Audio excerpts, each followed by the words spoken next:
Coming up, the 2020 Iowa Democratic caucuses disappoint, but not because of the winner.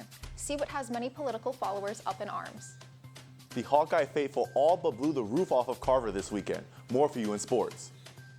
Will the sun be sticking around this week? Stay tuned to find out. All that and more coming up on this Tuesday morning edition of DITV News. Don't go anywhere. DITV News starts right now.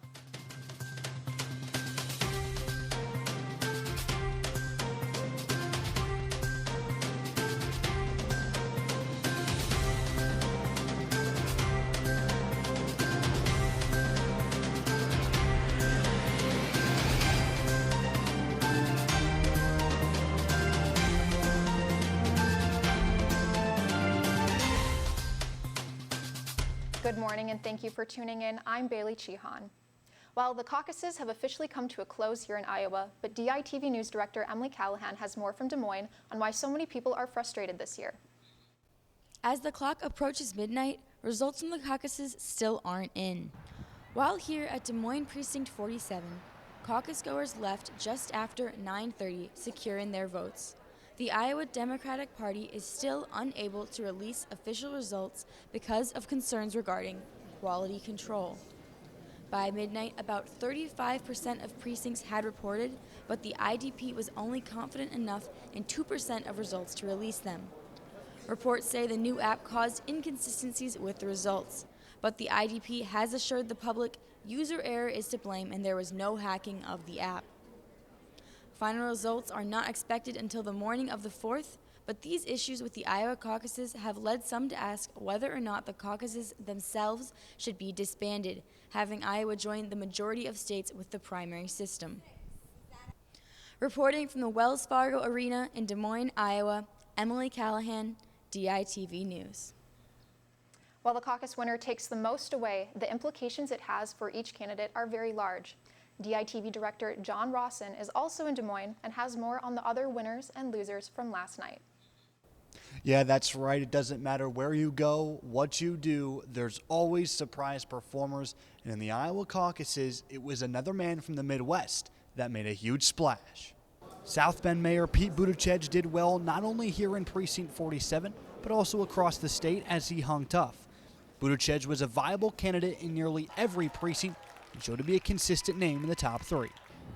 As for losers, to be frank, the Iowa Democratic Party, this caucus has been an absolute mess. Final results have seen major issues in getting relayed. The whole process has been very slow and disorganized, which has led to a lot of frustration. But with Iowa being the first caucuses, candidates' performances could either boost or kill their momentum heading to New Hampshire. Reporting from Des Moines, Iowa, John Rawson, DITV. As America continues the path toward the 2020 presidential elections, candidates will head to New Hampshire to prepare for their primary elections on February 11th. Now it's time to toss it to Aisha in weather. Thank you, Bailey.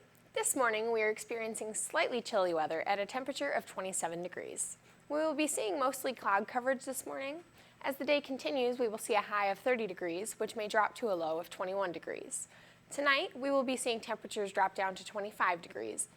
As this week continues, we will be seeing some pretty steady temperatures and steady cloud coverage. On Wednesday and Thursday, we will be seeing high temperatures of 30 degrees, with a low of 21 on Wednesday and a chilling low of 15 on Thursday. Friday, we will see a slight increase in temperature with a high of 32 and a low of 19. Saturday, we will see the high temperature drop back down to 30 degrees with a low of 19 degrees. Make sure you didn't get too used to this weekend's warmer temps because this week is looking pretty chilly. Bailey, back to you. Thank you, Aisha. For many University of Iowa students, last night marked their first caucus. I spoke with students at the Democratic Caucus in the Iowa Memorial Union about the atmosphere in Iowa City during the election season. It is very busy. Everybody's doing their work on each campaign. It's been great. It's been so cool. I've seen Elizabeth Warren speak a few times at rallies, and it's been so cool to see her and other candidates and just really get that up close and personal feel that you wouldn't get in any other state. No, it is really fun to see all the candidates kind of trying their best to appeal to Iowans. They don't want to stand on a hay bale and eat a pork chop, but they will. Yeah, this is actually my first caucus. I'm pretty excited to be here. I never really knew anything about the procedure before, and now that I'm here, honestly, it doesn't look like it's going to be as efficient as I might have hoped, but we know I think it's going to be fun, so I'm looking forward to it. I am absolutely terrified, to be completely honest, because I'm not really sure how it's going to work, but I'm excited. Yeah, I'm really excited. I've never done something like this before, and I wasn't old enough to vote in the last election, so this is super exciting to be a part of something like this. So. The night started off slow, but when it was time to claim candidates, the caucus goers got loud.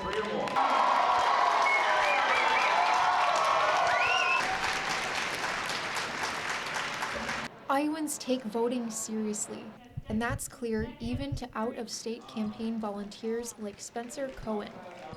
I think Iowans just take politics a little more, in a good way, a little bit more personally, and it's just, are more engaged generally and willing to talk to volunteers. Last night marked my first caucus as well. Being a part of history was something I will never forget. But now let's talk about our history-making wrestling team. What news do you have about our team, Dallas? Well, there seems to be one question that nobody is asking, but everyone is wondering. Do the Iowa Hawkeyes have the best fan base in the entire country? Last Friday night had a lot of people saying it was the loudest they've ever heard CARVER Hawkeye Arena. For more on the crazy wrestling atmosphere, we have DITV Sports Director Kate Overton. The Iowa Hawkeyes haven't won a national championship since 2010. That doesn't seem like too long ago. But when you're talking about a team who has a rich history like the Hawkeyes do, 23 national championships, 10 years is way too long. So when the four-time defending national champions Penn State made their trip into CARVER Hawkeye Arena, it was only fair that the fans gave everything they had. Here's the thing, our fans will reward you with applause. They will shower you with applause if you do your job. They crave, they love entertaining, point-scoring wrestling. It was the first time since 1986 that the top-ranked team hosted the second-ranked team in a regular season duel. So there's no surprise that 14,905 wrestling fans came to show their support. The fourth most in Hawkeye wrestling history. And when the team needed them the most, the fans had the arena rocking. It was the senior, Michael Kemmerer, who was up against Mark Hall, the top-ranked wrestler in the 174-pound weight class. In a match that was back and forth, it was a takedown late in the third period that had the arena feeling like a rock concert. I tell you what, I mean, I'm so into the match that it's all a blur, really. Everyone coming up to me telling me that. I'll have to watch video because, yeah, you're just in the zone. You don't even really know what's going on. Iowa wrestling fans have set the standard high for any sport, kind of like the Iowa wrestling program has set the standard for college wrestling. Reporting from CARVER Hawkeye Arena, Kate Overton, DITV Sports. Next time I go to CARVER, I might need to bring some earplugs because these fans have been on another level. Now let's hope they can bring that energy to every sport. Also at CARVER this weekend, the women Gym Hawks came to compete Saturday night as they hosted Michigan State, and they had to fight to the finish. The Hawks started off on vault, hitting a season-high team score of 49.150, with sophomore Lauren Guerin winning the event, scoring at 9.9. Moving on to bars, another sophomore, Karina Tolan, scored a 9.775, placing third overall. The Hawks took the beam lead led by senior Claire Kaji with a season-high score of 9.850. On their final rotation, the Gym Hawks took the floor and finished with a team score of 48.750, ousting the Spartans in the event and the meet. The Hawks closed out the Spartans 195.45 to 195.3. The Gym Hawks will hit the road to face Minnesota Gophers this Saturday at 6 p.m.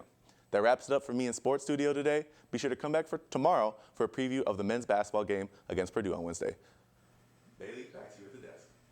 And that's all we have for you today on this Tuesday morning edition of DITV News.